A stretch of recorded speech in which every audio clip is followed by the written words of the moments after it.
को मजीद अंधेरों में ना धकेलें, क्योंकि इस वक्त ऑलरेडी PDM-1 का जो एक एक्सपेरिमेंट हुआ उसका रिजल्ट आपके सामने है कि मुल्क कहाँ से कहाँ चला गया।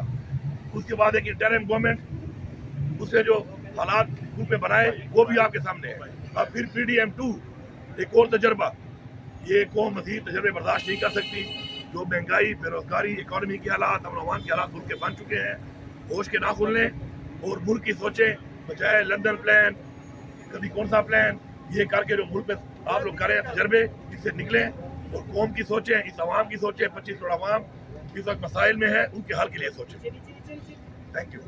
साहब ये बताइएगा कि आज मुख्तलिफ केसेस में आपने पैरवी की वज़ीर आला साहब की, तो क्या रिजल्ट मिला है और अदालतों से कितना उम्मीद है? आज तो मैक्सिमम इसमें हाज़िरियाँ हुई हैं, कोई आर्गूमेंट्स वगैरह नहीं हुए। 27 अप्रैल की ये डेट हुई है नेक्स्ट, तो इंशाल्लाह उम्मीद है कि 27 अप्रैल को आर्गूमेंट्स होंगे। तो आज तो सिंपल जजमेंट हुई है और हाज़िरी हुई है। सर बताइएगा, एक चीज़ का फ़र्क बताइएगा, क्योंकि आप कानूनदान हैं, कि एक तरफ वज़ीर आला साहब जो खुद आके पेश हो रहे हैं, दूसरी तरफ लोग बीमारी का बहाना बना के सालों गुजारते हैं, जलावतनी खुद साख्त जलावतनी करके फिर आते हैं। तो ये इन दोनों में फ़र्क बताइएगा। मैं इनका वकील हूँ, मैंने इन्हें ये कहा है कि जनाब हमने पूरी तरह अदालतों का एहतराम करना है, अदालतों में पेश होना है और किसी डेट के ऊपर भी हमने कोई बहाना साजी नहीं करना। एक रियासत का एक निज़ाम है, उसमें सही है गलत है जो भी है वो ट्रायल होगा, देखी जाएगी जब एविडेंस आएगी। लेकिन हमने हर हाल में पेश होना है और अपना केस जज साहबान के सामने प्लीड करना है और इंशाल्लाह अपने आप को बेगुनाह साबित करना है और सिस्टम के अंदर रह के हमने ये सारा कुछ करना है। गंडापुर साहब आपके साथ 2 साल फस्तायत के गुजरे हैं। ये बयान दिया है मोहसिन नकवी साहब ने कि सियासी बुनियादों पर किसी के घर पे छापे ना मारे जाए, क्या कहेंगे? शुक्र है, वही तो कह रहा हूँ, देर है दुरुस्त है। शुक्र है, समझ आ रही है इनको, शुक्र है, ये एहसास हो रहा है कि इनके भी घर हैं, इनकी भी फैमिलीज हैं। अगर आप गैर कानूनी तौर पे किसी के घर के अंदर जाओगे, गैर कानूनी तौर पे किसी की फैमिली को हरासा करोगे, तो ये जरूर सोचो कि तुम्हारा भी घर है, तुम्हारे भी बच्चे हैं, तुम्हारी भी फैमिलीज हैं। और मैं इनकी फैमिली से कहूँगा, ये जो लोग ये काम कर रहे हैं, जो लोग इस निज़ाम में पिछले इस अरसे में इस चीज़ के मुर्तकब हुए हैं, मैं उनकी फैमिली से कहूँगा कि समझाओ इनको। आप एक साथ बैठते हो, इनको समझाओ ये बात कि शाह से ज़्यादा शाह का वफादार बन के कुछ नहीं मिलने वाला। और जो हरतें कर रहे हैं, इन हरतों को करने से ये किसी को मुंह दिखाने के काबिल नहीं रहे। अगर लोग इनको मुंह पे नहीं कहते कुछ, लोगों को समझो, लोगों के चेहरे पढ़ो, लोगों की आंखें पढ़ो। ये कोई कमेंट करे उसको उठा लो, कोई बात करे उसको उठा लो। इस तरीके से किसी का मुंह बंद नहीं किया जा सकता। इंशाअल्लाह जब तक हकीकी आज़ादी नहीं मिलेगी, इंशाअल्लाह हम डटे रहेंगे, हम खड़े रहेंगे और ये जंग जारी रहेगी। अच्छा, अली अमीन गंडापुर से भी आपने कहा कि देर आए दुरुस्त आए, उन्होंने एहसास कर लिया, मुस्तनबी का आपने तस्करा किया, तो खान साहब से भी आपकी मुलाकात हो चुकी है कि आप लोग गैर मशरूत तौर पर बात करने के लिए, हुकूमत के साथ बैठने के लिए तैयार हैं? देखिए, खान साहब ने बारहा अपने बयानात में बार बार कहा कि मैं पाकिस्तान के लिए बैठने को तैयार हूँ। उन्होंने ये भी कहा कि पाकिस्तान के इदारे पाकिस्तान के लिए ज़्यादा ज़रूरी हैं। लेकिन उस वक्त जब वो टाइम था, तो बजाय इसके बैठने के, इन्होंने जोर ज़बरदस्ती और डंडे के ज़रिए कौम के ऊपर फसाइयत की, जो गलत था। उसके इस्तेमाल के बाद इनको समझ आ गई कि आप कौम की ज़बान बंद कर सकते हैं आर्जी तौर पर, लेकिन मुकम्मल तौर पे बंद नहीं कर सकते। अवाम जिस तरह निकली 8 फरवरी को, जिस तरह अवाम ने वोट दिया और अवाम ने जवाब दिया इस निज़ाम के खिलाफ, वो एक इनके लिए इशारा है। अब इशारे पे समझ जाओ। और हमेशा मैं कहता हूँ कि इस्लाह करने को जो तैयार है, हमें खुशी है इस बात की, हमारा मजहब यही कहता है। और जो इस्लाह के लिए तैयार नहीं है, वो भी सजा के लिए तैयार है।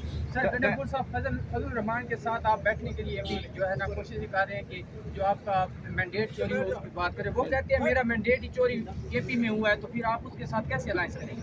देखिए, मैंडेट चोरी उसका होता है जिसका कोई वोट हो, जिसका घर में ही वोट ना हो।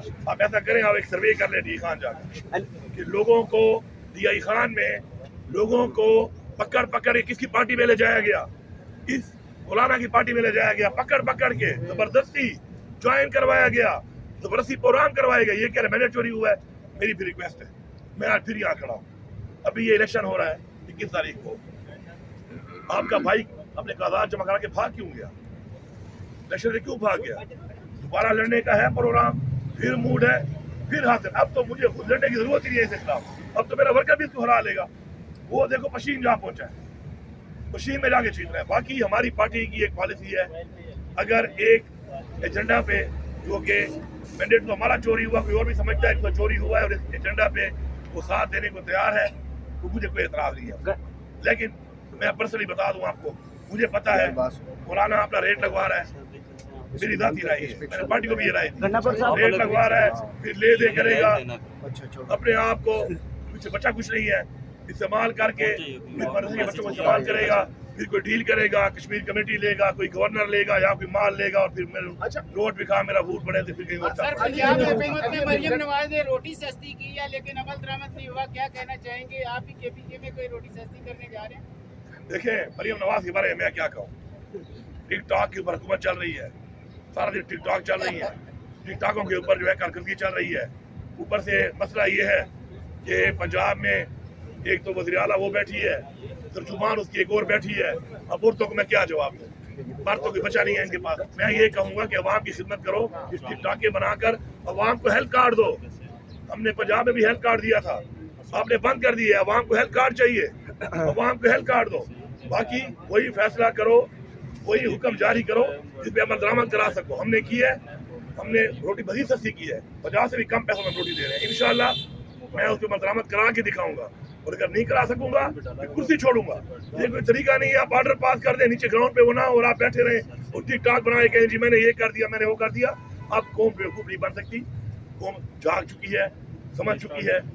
अभी उस दिन दिखाया, अब आप हैरान होंगे इस बात पर, एक जेट की पिक्चर लगा दी गई थी, जेट एयर एम्बुलेंस होगा, तो पहले मैं रनवे बनाऊंगा, तो रनवे जितने पैसों में बनता है तो अस्पताल बना लो वहां पर, कि लोगों को उठा के जेट पे ले जाना ही ना पड़े।